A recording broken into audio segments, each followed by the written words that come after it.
আপনাদের কি কখনো গায়ে কখনো ফোড়া হয়েছে? কার কার গায়ে ফোড়া হয়েছে বলে হাত তুলে। আচ্ছা,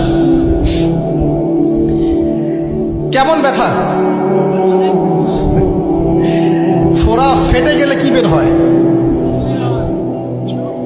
রক্ত আর পুঁজ বের হয়, তাই তো? একটা হাদিস পড়েছি, রাসূলুল্লাহ সাল্লাল্লাহু আলাইহি ওয়াসাল্লাম বলেন সাল্লাল্লাহু আলাইহি ওয়াসাল্লাম যে জাহান্নামে আমাকে মেরাজের রাতে জাহান্নাম দেখানো হয়েছে। মেরাজের রাতে আমাকে জাহান্নাম দেখানো হয়েছে। তো সেখানে আমি দেখলাম যে কিছু মানুষকে এই জাহান্নামীদের রক্ত আর পুঁজ খেতে দেওয়া হচ্ছে।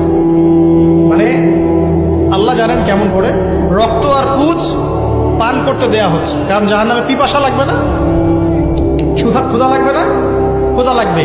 খাবার খেতে চাইলে জাক্কুম, আর পানি খেতে চাইলে হামিম, গরম উত্তপ্ত পানি। আর যে রক্ত আর পুঁজের একটা মিশ্রণ খেতে দেওয়া হচ্ছে। তো নবী সাল্লাল্লাহু আলাইহি ওয়াসাল্লামকে সাহাবীরা পরে জিজ্ঞাসা করলেন, ইয়া রাসূলুল্লাহ, কোন পাপের কারণে তাদেরকে এই শাস্তি দেওয়া হচ্ছে? নবী করিম সাল্লাল্লাহু আলাইহি ওয়াসাল্লাম বললেন, তাদেরকে এই শাস্তি দেওয়া হচ্ছে একটা পাপের কারণে, সেটা হলো মাদক দ্রব্য সেবন করা। আর ওই পানীয়টার নামও নবীজি বলে গেলেন, তার নাম হচ্ছে তিনাতুল খাবাল। কি নাম? তিনাতুল খাবাল। এই তিনাতুল খাবাল মানে জাহান্নামীদের রক্ত এবং পুঁজ, এটা খেতে দেওয়া হচ্ছে মাদকদ্রব্য সেবনকারীদের জন্য। আল্লাহ রাসূল সাল্লাল্লাহু আলাইহি ওয়াসাল্লাম বলেছেন, কোনো ব্যক্তি যদি মাদক সেবন করে তার 40 দিনের নামাজ কবুল হবে না। সে যদি আবার তওবা করে ফিরে আসে, আল্লাহ পাক মাফ করে দিবেন ইনশাআল্লাহ। যদি আবারও মাদক খায়, আবার 40 দিনের নামাজ কবুল হবে না।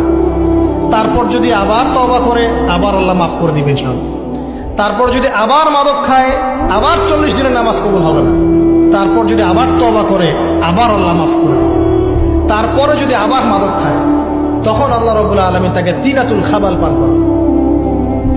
প্রিয় ভাইরা, আপনারা মুসলিম না? আমরা মুসলিম না? মুসলিম যুবকদের সবচেয়ে সেরা অস্ত্র হচ্ছে ঈমান এবং নৈতিকতা। অন্যরা জাহিলিয়াতের স্রোতে ভেসে যাক, মুসলিম তরুণরা কখনো জাহিলিয়াতে যাবে না ইনশাআল্লাহ।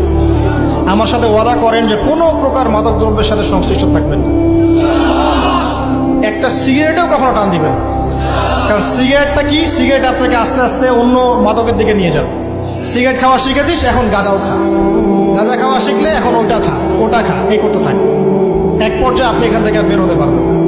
এখানে আপনার দেহের ক্ষতি, আপনার মস্তিষ্কের ক্ষতি, আপনার পরিবারের ক্ষতি। এমন আপনি যদি পরবর্তীতে গিয়ে পরিবার গঠন করতে চান, আপনি সুখী পরিবারও গঠন করতে পারবেন না, কারণ ভিতর থেকে আপনি নিজেকে শেষ